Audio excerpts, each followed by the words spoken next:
Standard 12 Physics Chapter 9. Last time આપણે પૂર્ણ યાંત્રિક પરાવર્તન જોયેલું. હવે પૂર્ણ યાંત્રિક પરાવર્તનના ઉપયોગો જોઈશું. તો સૌથી પહેલો ઉપયોગ છે મરીચિકા.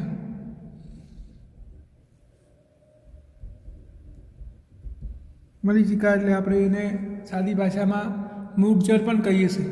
તો મરીચિકા કેમ જોવા મળતું હશે? તો માની લો કે આ કોઈ વૃક્ષ છે,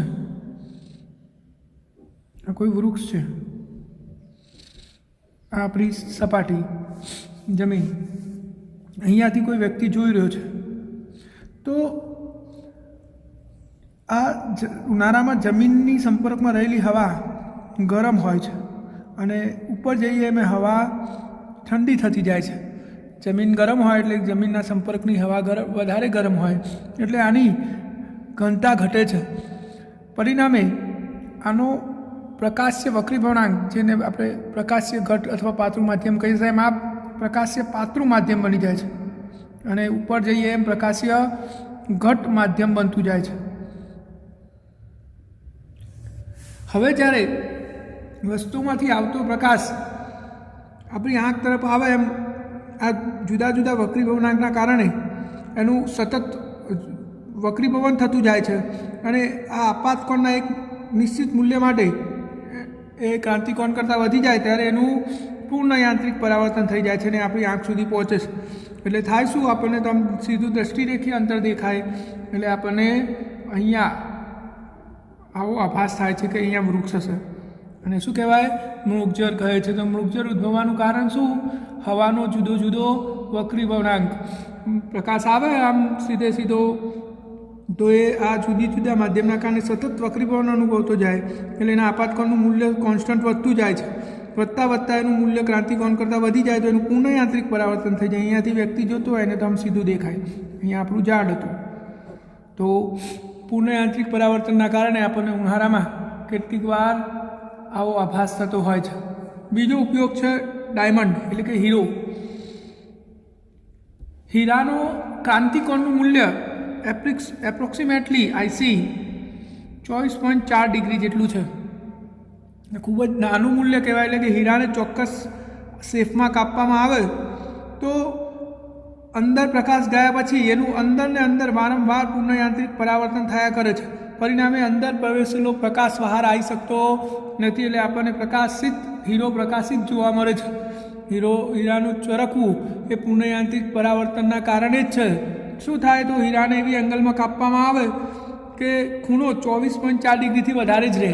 પરિણામે પ્રકાશ અંદર તો જાય પણ અંદર ગયા પછી એનું વારંવાર પૂર્ણ યાંત્રિક પરાવર્તન થાય છે અને પ્રકાશ અંદરને અંદર જ રહી જાય છે એટલે આપણને હીરો પ્રકાશિત જોવા મળે છે. એનો ત્રીજો ઉપયોગ છે પ્રિઝમ. તો પ્રિઝમનો ઉપયોગ કરીને આપણે પ્રકાશનું 90-180 ડિગ્રી સુધી પરાવર્તન કરાવી શકીએ છીએ અને એના ડાયમેન્શનમાં એટલે કે એના પરિમાણમાં 90 અથવા 180 ડિગ્રીનો ફેરફાર ઉત્પન્ન કરી શકીએ છીએ.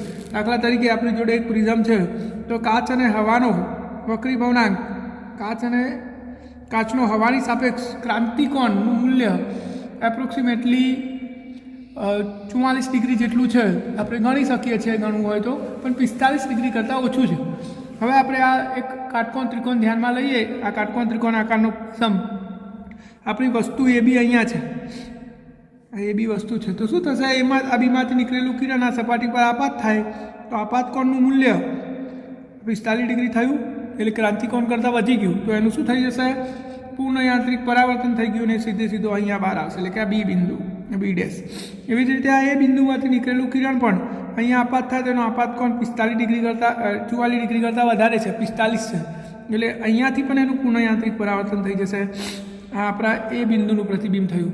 તો જો આપણી વસ્તુ સીધી હતી આડી થઈ ગઈ એટલે કે આપણે આડું પ્રતિબિંબ મેળવી શક્યા. એવી જ રીતે આપણે પ્રતિબિંબને ઉલટાવી પણ શકીએ એટલે કે મિરર તરીકે પ્રિઝમનો ઉપયોગ કરી શકીએ.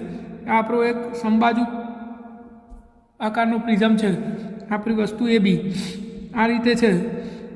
તો અહીંયાથી નીકળેલું કિરણ અહીંયા આપાત થશે, તો આપાત કોણ 44 ડિગ્રી કરતાં વધારે થયો એટલે એનું પૂર્ણયાંત્રિક પરાવર્તન થઈ જશે. અહીંયા પણ આપાત કોણ 44 કરતાં વધારે થશે એટલે ફરીથી પૂર્ણયાંત્રિક પરાવર્તન થઈ જશે, તો બીનું પ્રતિબિંબ અહીંયા રચાશે. એવી રીતે એનું 2 વાર પૂર્ણયાંત્રિક પરાવર્તન થઈને એનું અહીંયા રચાશે. તો આ A' B' જુઓ, AB હતું એનું બી એ થઈ ગયું, એટલે કે આ પ્રતિબિંબ અહીંયા વસ્તુ આમ હતી દેખાશે આપણને ઉલટી. તો આપણે આ પ્રિઝમનો ઉપયોગ મિરર તરીકે કરી શકીએ છીએ. તો આ પૂર્ણયાંત્રિક પરાવર્તનની ઘટનાનો ઉપયોગ કરીને આપણે પ્રિઝમને મિરર તરીકે અથવા વસ્તુના પરિમાણને 90 ડિગ્રી અથવા 180 ડિગ્રી હજુ આપણે બીજા આકારનો પ્રિઝમ પણ લઈ શકીએ. આ રીતના આકારનો પ્રિઝમ લઈશું તો અહીંયા આપણી વસ્તુ છે, તો આ એ બી વસ્તુ છે, તો અહીંયાથી પ્રકાશ જશે એટલે એનું આમ પરાવર્તન થઈ જશે, પછી આમ જશે અને પછી આમ જશે. એવી જ રીતે એનું જોવા જઈએ તો આમ આમ આમ અને આમ, તો આખું એનું ડાયમેન્શન બદલાઈ ગયું, આ A' B' થઈ ગયું.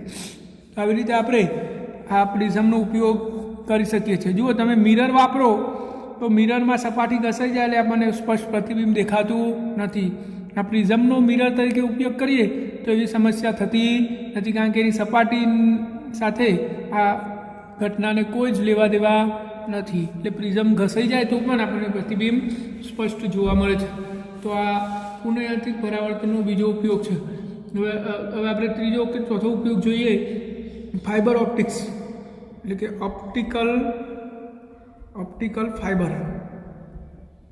જો ઓપ્ટિકલ ફાઇબરનો ઉપયોગ આજના આધુનિક જમાનામાં સંદેશા વ્યવહારના માધ્યમ તરીકે કરવામાં આવે છે. એટલે કે આપણી જે માહિતી હોય અથવા આપણો જે ડેટા હોય, ડેટાને એક જગ્યાએથી બીજી જગ્યાએ મોકલવા માટે આ વચ્ચે જે માધ્યમની જરૂર પડે એ માધ્યમ તરીકે ઓપ્ટિકલ ફાઇબરનો ઉપયોગ કરવામાં આવે છે. પહેલાંના જમાનામાં 2 તારની લાઇનનો ઉપયોગ થતો હતો, જે આપણી લેન્ડલાઇન ટેલિફોનમાં છે. એ સિવાય કોએક્સિયલ કેબલનો પણ ઉપયોગ થાય છે ડેટા મોકલવા માટે, જે આપણા ગેર ચેનલનો વાયર હોય છે. પરંતુ અત્યારના આધુનિક જમાનામાં ડેટાનું પ્રમાણ વધારે હોવાથી વધારે બેન્ડવિડ્થની જરૂર પડે છે, એટલે કે મોટો ડેટા મોકલવાનો થતો હોય છે. એવા કિસ્સામાં અત્યારે હાલ ઓપ્ટિકલ ફાઇબરનો ઉપયોગ થાય છે. ઓપ્ટિકલ ફાઇબર એક ક્વાર્ટઝ તથા ગ્લાસમાંથી બનેલો એક ખૂબ જ પાતળો MM ક્રમનો તાર હોય છે, જેનું ડાયામીટર કેટલું હોય, MM ક્રમનો હોય છે. ખૂબ જ માથાના વાળ જેટલા પાતળા ઓપ્ટિકલ ફાઇબર બનાવવામાં આવે છે. એની ઉપર આ દ્રવ્ય કરતાં ઓછા દ્રવ્યનું લેયર ચડાયેલું હોય છે, જેથી કરીને આ અંતરપૃષ્ઠ આગળ ક્રાંતિકોણ બદલાય નહીં.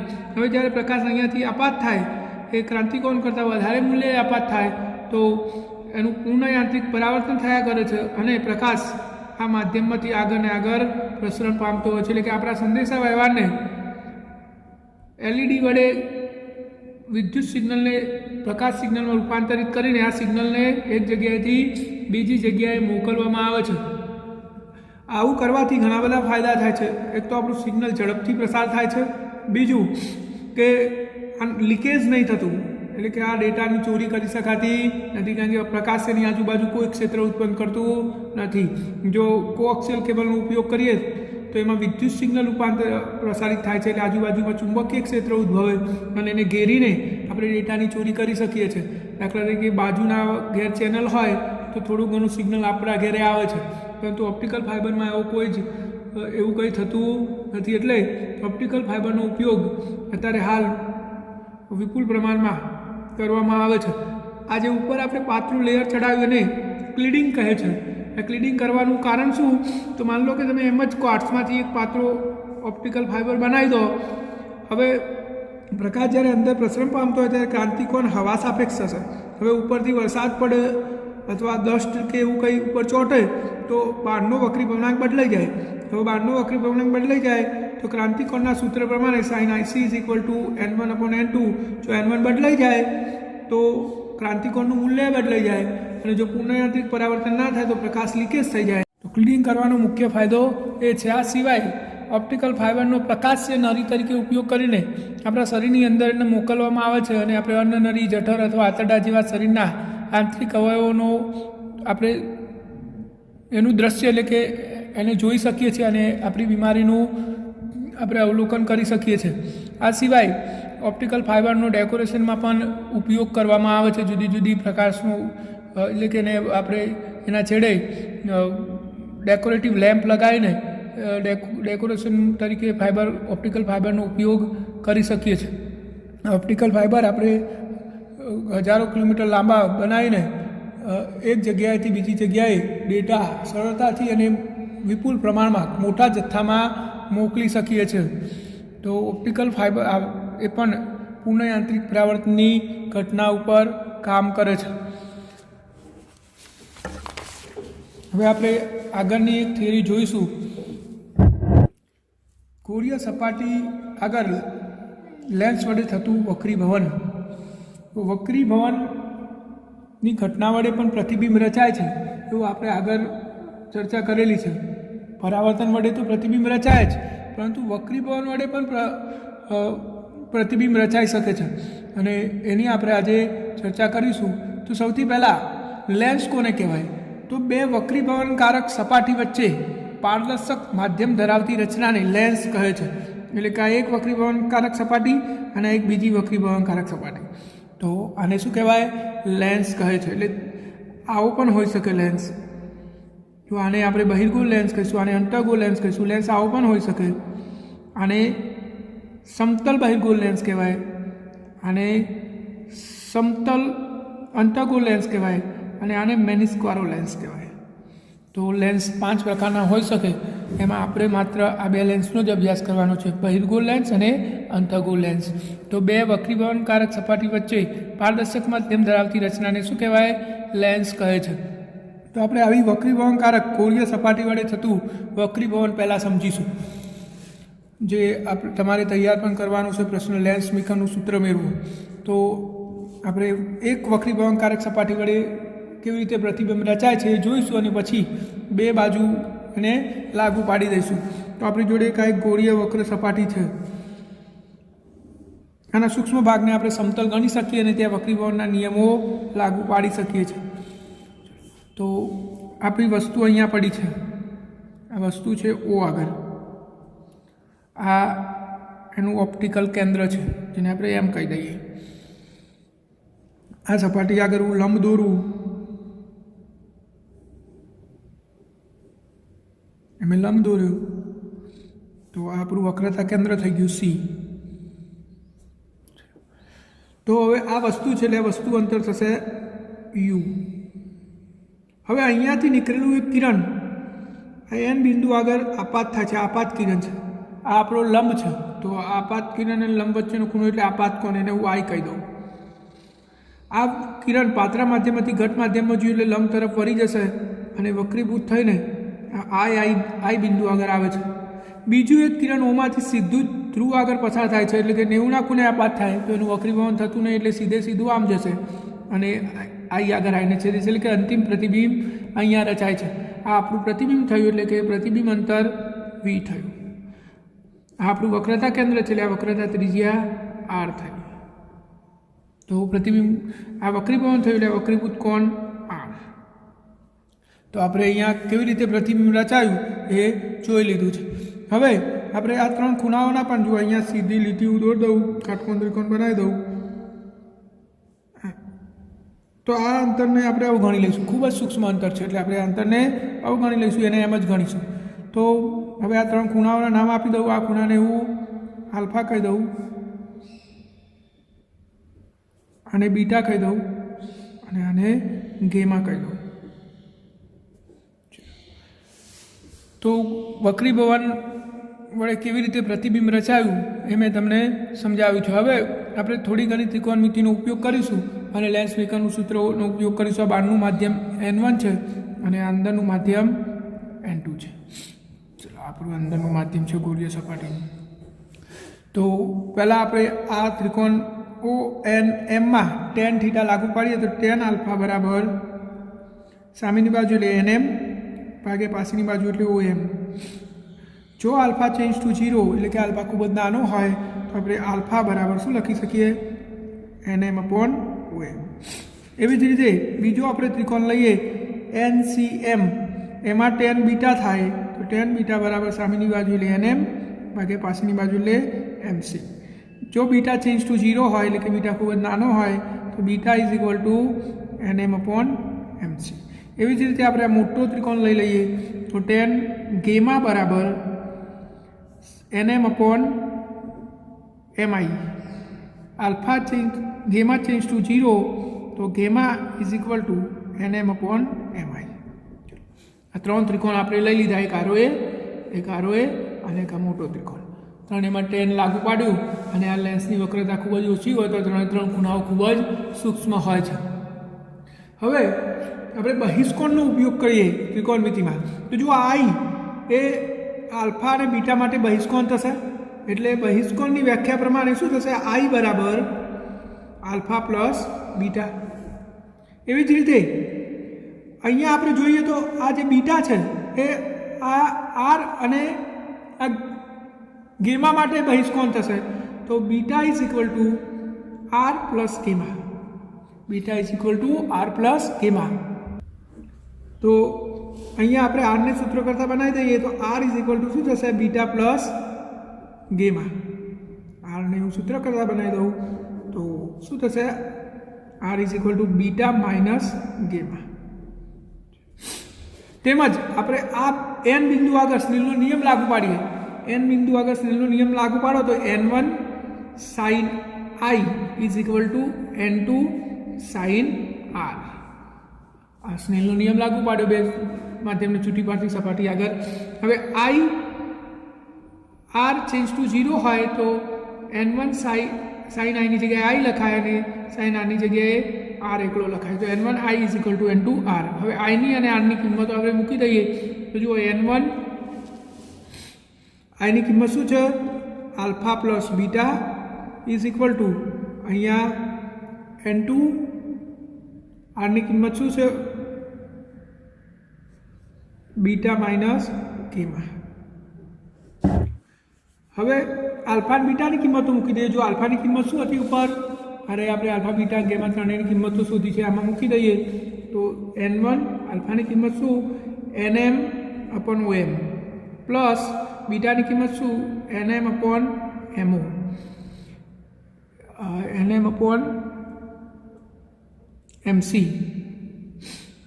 ઇઝ ઇક્વલ ટુ n2 બીટાની કિંમત NM/MC માઇનસ ગેમાની કિંમત NM/MI.